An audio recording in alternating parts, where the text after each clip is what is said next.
So, Dr. Zakir, Ramadan is a month of opportunities. It's a month of blessed opportunities. What are the conditions that a person needs to have these deeds accepted by Allah subhanahu wa ta'ala? The basic two conditions are, number one is the intention. It should only be for Allah subhanahu wa ta'ala and no one else. Whatever deed you do, it should only be for Allah subhanahu wa ta'ala and no one else. This is very important.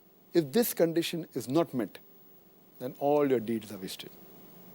And Allah subhanahu wa ta'ala says in the Quran, in Surah Bayyana, chapter number 98, verse number 5, it says that you worship none but Allah subhanahu wa ta'ala. And you do it only for Him and for no one else.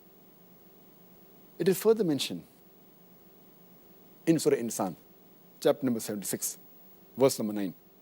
It says that we have fed you for the sake of Allah subhanahu wa ta'ala, for the pleasure of Allah subhanahu wa ta'ala. We do not require any reward from you, nor do we require any returns. That means if you feed someone, it is for the sake of Allah subhanahu wa ta'ala, not seeking a reward or not seeking anything in return. This is a very important factor that we should note. All your actions should be for the sake of Allah subhanahu wa ta'ala.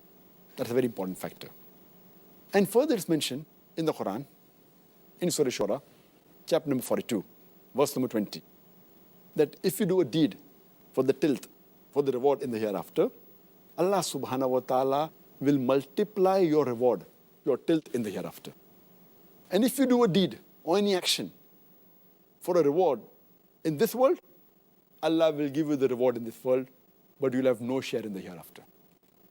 Allah repeated that message in Surah Hud, chapter number 11, verse number 15 and 16, that anyone who seeks the reward in this world or does any deed for this world and for the glitter of this world, Allah subhanahu wa ta'ala will surely give him in this world, but he will have no share in the hereafter except fire, except hell. And all his deeds will not be useful in the hereafter. So therefore, whatever we do should be for Allah subhanahu wa ta'ala. And the second caliph of Islam, Hazrat Umar, may Allah be pleased with him, it's mentioned in Sahih Bukhari, volume number 1, hadith number 1, Hazrat Umar, may Allah be pleased with him, he said that the beloved Prophet Muhammad said, Innamal amala binniya, which means your deeds are judged on your intention. And the Prophet further said that all your actions are based on your intention.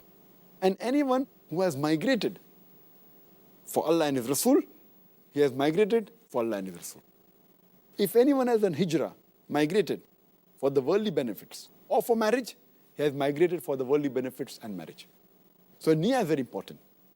And this is further repeated in another hadith, in Sahih Muslim, volume number 4, hadith number 7114.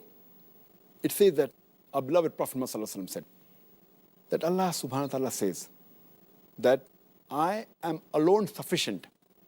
I do not require any associate. And if anyone does any deed for anyone else, as well as for me, I renounce that for the person who he has associated to. That means you can't do part of the deed for Allah and part for someone else. You have to do completely for the sake of Allah subhanahu wa ta'ala. Only for Him and no one else. Allah does not like anyone associating anything with Him. That's very important. So this is the basic point, that is the niyyah. The second point to be noted for our deed to be acceptable is that our deed should be based on the Sharia.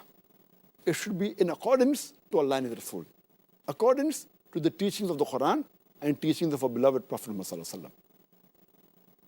It's mentioned in Sahih Muslim, volume number 3, hadith number 4267, where our beloved Prophet Muhammad sallallahu alaihi wasallam said that if your deeds and actions are not according to our way, according to the religion of Islam, according to Quran and Sahih Hadith, then that is rejected.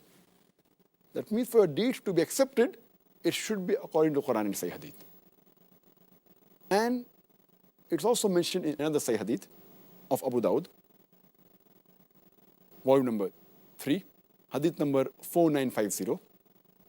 Our beloved Prophet Muhammad Sallallahu Alaihi Wasallam said that he told the people that follow my example and the example of Khulafa Rashidin.